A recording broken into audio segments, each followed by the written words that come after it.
Hello. Now that we understand a little bit about limits, we're going to use these limits and their definitions and properties to do some calculus. Finally, the calculus comes into pre-calculus.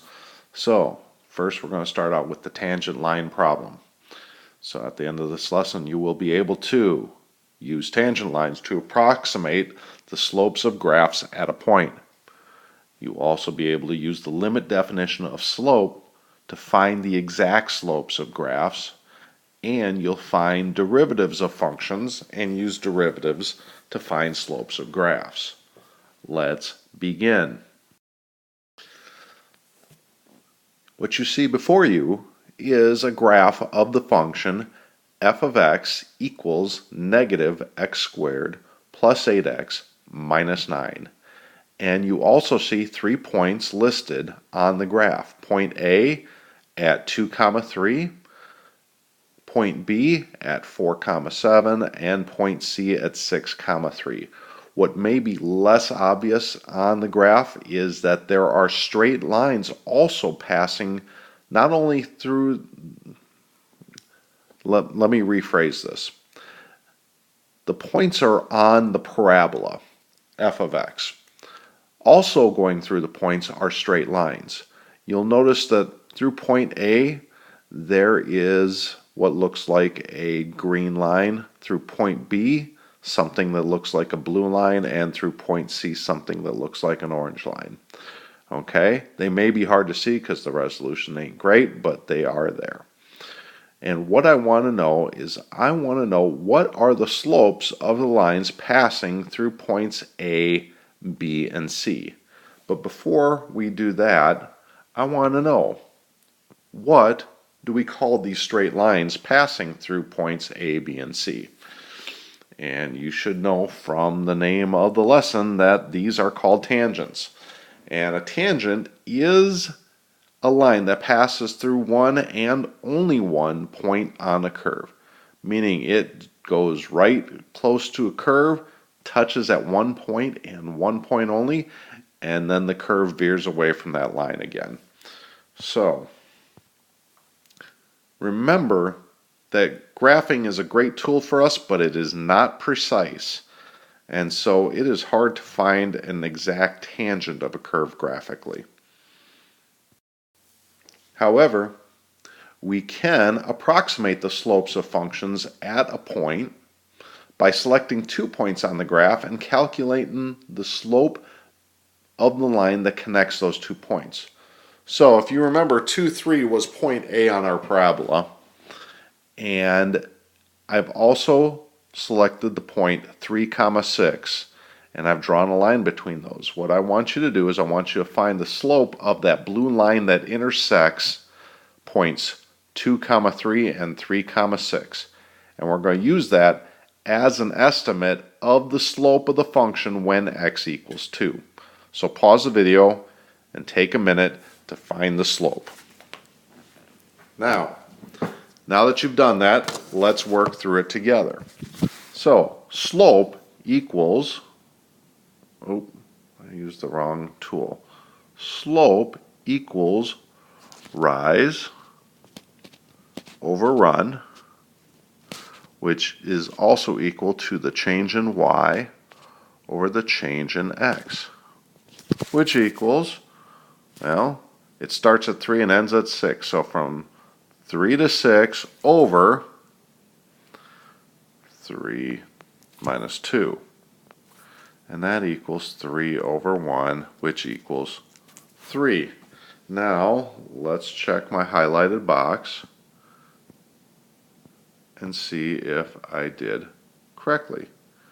And that is, we did our calculation correctly. So the approximate slope of this function when x equals 2 is 3. Now let's do it again we're going to estimate the slope of the curve at point C. Again, we're going to pick another point on the curve. We have chosen the point 5, 6, and then at 6, 3. Now, pause the video, take a minute, and find the slope of the blue line connecting points 5, 6 and 6, 3. Okay, so slope again equals rise over run, which is also the same as the change in y over change in x. I didn't do this on the last slide, but I'm going to do it here. Remember, this is y2 minus y1 over x sub 2 minus x sub 1. So the x coordinate at, or I'm sorry, the y coordinate at point 2 minus the y coordinate at point 1 over the x coordinate at point 2 minus the x coordinate at point 1. And we get 3 minus 6 over 6 minus 5, which gets me negative 3 over 1, which equals negative 3. And that's my slope. Okay, so we're going to calculate another slope of a blue line.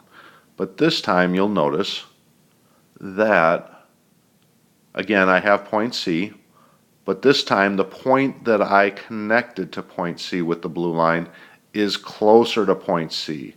Before I had 5, 6, now I have 5.5, 4.75 as my point.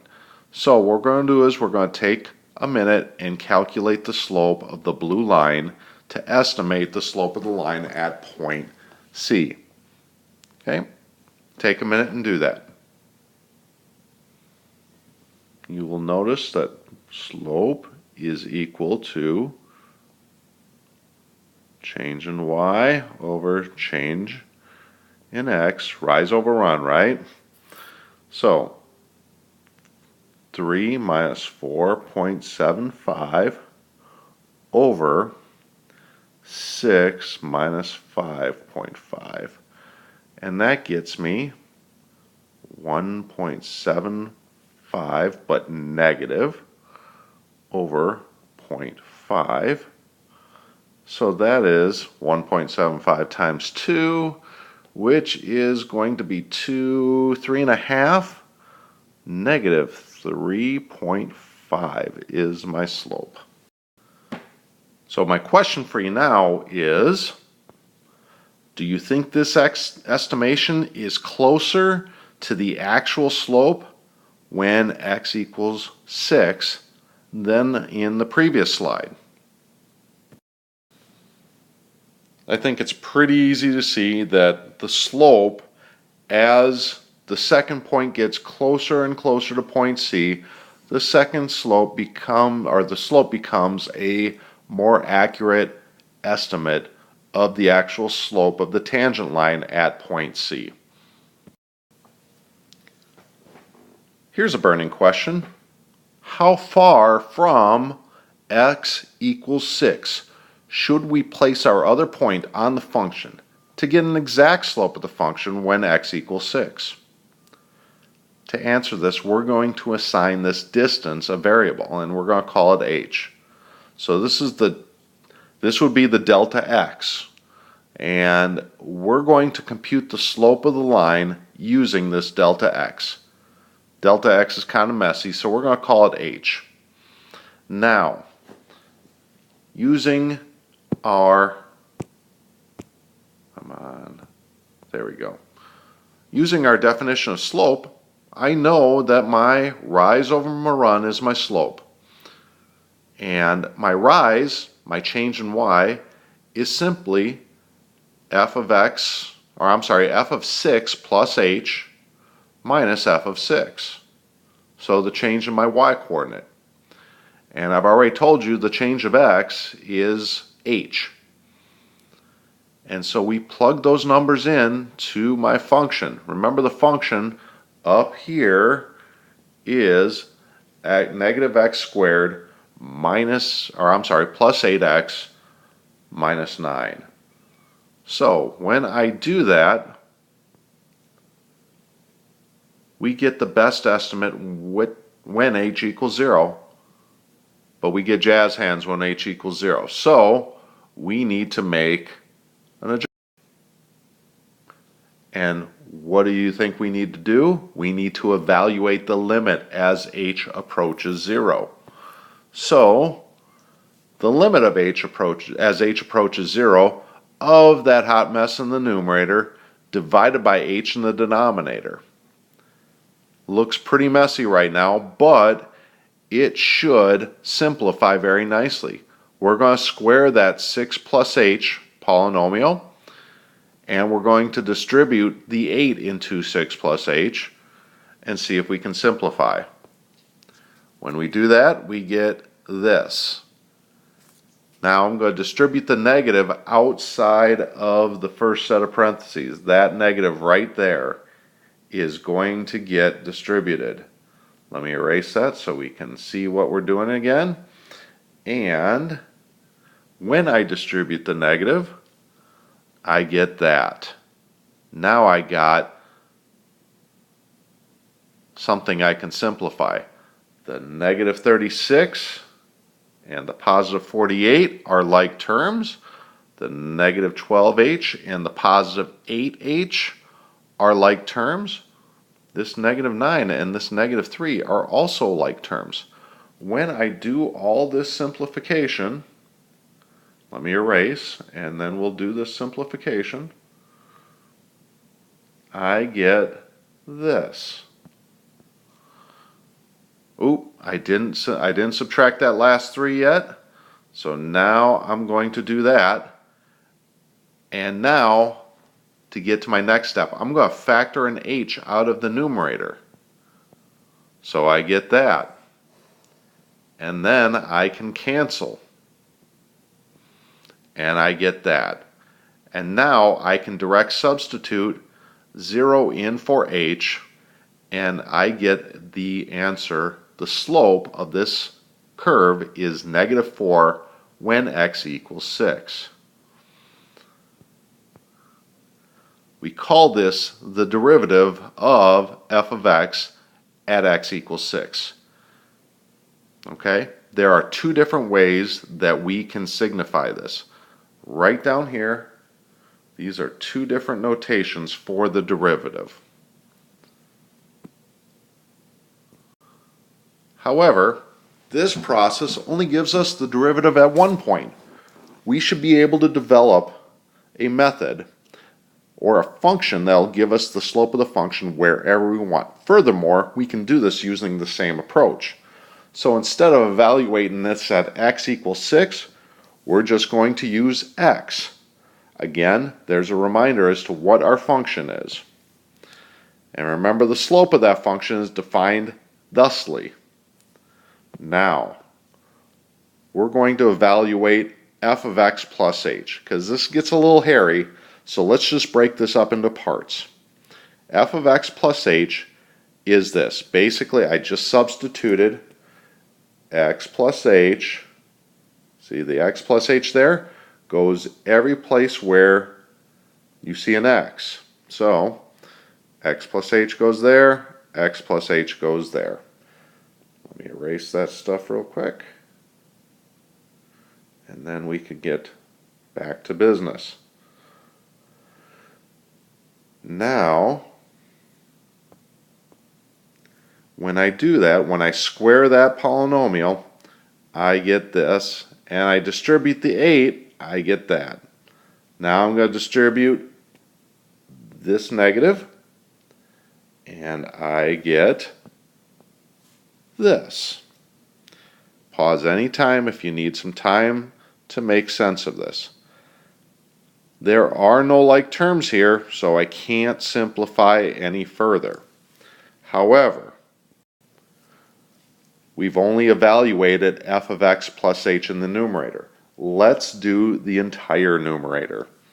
Remember, the numerator was f of x plus h minus f of x. So there is f of x plus h minus f of x. Now, we are going to distribute this negative. And we get, what do we get? We get there. So this negative becomes a positive, that positive becomes a negative, this negative becomes a positive. Now we're going to combine like terms. It looks pretty darn simple right now. Let's look at what canceled out.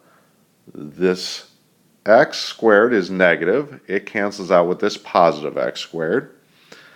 This 8x positive here cancels out with this 8x negative right there. This negative 9 cancels out with this positive 9.